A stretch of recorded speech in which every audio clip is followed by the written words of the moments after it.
కృష్ణాంజనేయులు గారు ప్రముఖ రాజకీయ విశ్లేషకులు జూమ్లో సిద్ధంగా ఉన్నారు. మధుసూదన్ గారు, మొత్తంగా చూస్తున్నాం చంద్రబాబు నాయుడిని ఒక రకంగా దావోస్ మ్యాన్ అని చెప్పి పిలుస్తున్న పరిస్థితి. సో మొత్తంగా దావోస్కి వెళ్ళటం, పెట్టుబడులను తీసుకురావటం, ఆంధ్రప్రదేశ్ అభివృద్ధి చేయటమే లక్ష్యం అంటూ చంద్రబాబు నాయుడు, లోకేష్, రామ్మోహన్ నాయుడు కూడా చెప్తున్న పరిస్థితి. కొద్దిసేపటి క్రితమే ఇండియా లాంచ్ కూడా దావోస్ వేదికగా చేశారు. నేషన్ ఫస్ట్ అనే నినాదంతో ముందుకు వెళ్తున్న పరిస్థితి. కాసేపు రాజకీయాలను పక్కన పెడితే మొత్తంగా వరల్డ్ ఎకనామిక్ ఫోరంలో అన్ని రాష్ట్రాల ముఖ్యమంత్రులు, మంత్రులు దేశానికి సంబంధించి ఇండియా ఫస్ట్ అంటే నేషన్ ఫస్ట్ అని చెప్పి పెట్టుబడుల వేటలో నిమగ్నమైన పరిస్థితి. సో ఏ విధంగా చూస్తున్నారు? ఆంధ్రప్రదేశ్కు పెట్టుబడులు తీసుకురావడంలో చంద్రబాబు నాయుడు టీం సక్సెస్ అవుతుందా? ఏం జరుగుతుంది?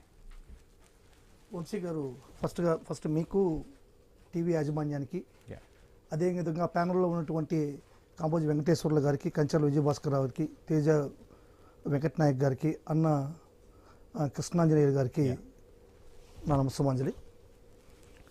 ఈరోజు మెయిన్ మన టీవీలో కానీ పేపర్లో కానీ స్టేట్మెంట్లు మీరు చూసారంటే దావోస్ పిలుస్తుంది రా అనేటువంటి ఒక స్టేట్మెంట్ అంత పెద్ద హెడ్డింగ్లో వస్తుంది.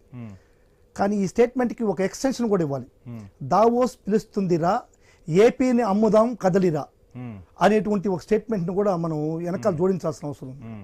ఎందుకంటే ఈరోజు రాష్ట్రంలో ఏ విధంగా ఉందంటే పెట్టుబడులను ఏ విధంగా ఆహ్వానిస్తున్నారో లేదో తెలియదు, కానీ రాష్ట్రాన్ని మాత్రం 99 పైసలకి మొత్తం అమ్మేసేటువంటి పరిస్థితి ఈరోజు రాష్ట్రంలో ఉంది.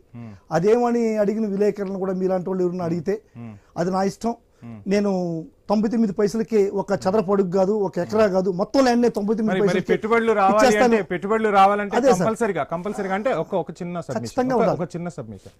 పెట్టుబడులు రావాలంటే ఈరోజు తెలంగాణలో ఇంత డెవలప్ చెందిన హైదరాబాద్లో కూడా కంపెనీలకు కొన్ని వెసులుబాట్లు ఇస్తున్న పరిస్థితి. సో ఏమీ లేని దగ్గర ఖచ్చితంగా పెట్టుబడులు పెట్టాలంటే ఆ కంపెనీలకు కొంత సబ్సిడీ ఇవ్వాల్సిందే కదా సార్. ఇప్పుడు చంద్రబాబు నాయుడు కొత్తగా రాష్ట్రానికి ముఖ్యమంత్రి కాలేదు సార్. ఇంతకుముందు చాలా మంది ముఖ్యమంత్రులు ఉన్నారు రాష్ట్రానికి. సమైక్యాంధ్రలో ఉన్నప్పుడు చాలా మంది ముఖ్యమంత్రులు ఉన్నారు. ఆ తర్వాత విభజిత ఆంధ్రప్రదేశ్కి కూడా జగన్మోహన్ రెడ్డి గారు ముఖ్యమంత్రిగా వచ్చారు. జగన్మోహన్ రెడ్డి గారు దావోస్ పర్యటనని వైసీపీ వ్యతిరేకిస్తుందా? చంద్రబాబు వ్యతిరేకించట్లేదు, దావోస్ పర్యటన మాత్రం మేము వ్యతిరేకించట్లేదు. కానీ దాంట్లో చోటు చేసుకున్నటువంటి పరిణామాలను మాత్రం వ్యతిరేకిస్తున్నాం. ఈ రోజు చంద్రబాబు నాయుడు గురించి ఒక మాట అంటున్నారు సార్. అభివృద్ధి అంటే చంద్రబాబు నాయుడు అంటే అభివృద్ధి అనేటువంటిది ఆయన కొడుకు చేత మేజర్ గా చెప్పించేటువంటి ఒక ఇది. అదేవిధంగా అక్కడికి దావోసుకు పోయినా కూడా అక్కడ ఉన్నటువంటి కంపెనీలతో ఏ విధంగా మాట్లాడడం, వాళ్ళతో ఏ విధంగా చర్చలు చేద్దాం అనేటువంటి మాట పక్కన పెట్టేసి జగన్మోహన్ రెడ్డిని విమర్శించడం, జగన్మోహన్ రెడ్డి కుటుంబాన్ని విమర్శించడం మాత్రమే ఆయన మాట్లాడేటువంటి పరిస్థితి. ఇప్పుడు నేను ఇందాక డిబేట్ స్టార్ట్ అయినప్పుడే ఒక విషయాన్ని చెప్పాను.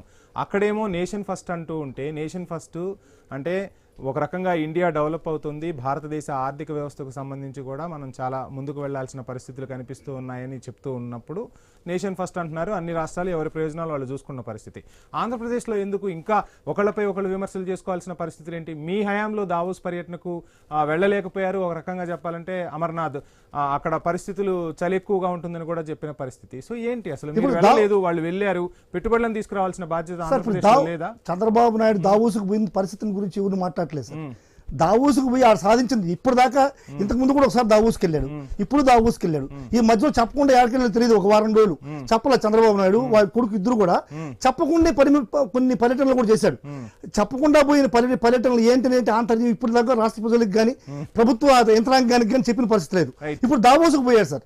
దావోసుకు పోయి దావోసులో అట్రాక్షన్ చేయాలి.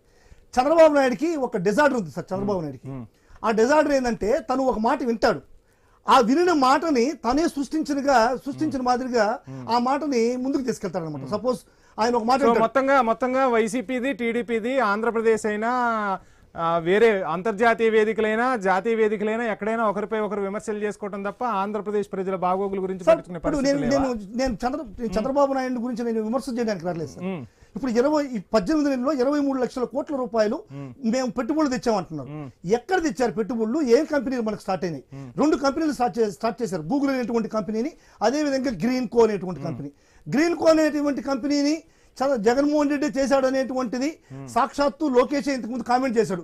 జగన్మోహన్ రెడ్డి ఒక దానికి అగ్రిమెంట్ చేశాడు, గ్రీన్ కో అనేటువంటి ఒక మాట కూడా ఆయన స్టైల్లో ఆయన చెప్పిన పరిస్థితి. ఆ రెండు ఈ రోజు రాష్ట్రంలో మొదలు పెట్టారే కానీ మిగతా జగన్మోహన్ రెడ్డికి ఈ రెండు కాకుండా 23 లక్షల కోట్ల రూపాయలు పెట్టుబడులు తెచ్చినటువంటి చంద్రబాబు నాయుడు 23 లక్షల కోట్లు ఎక్కడ పెట్టాడు?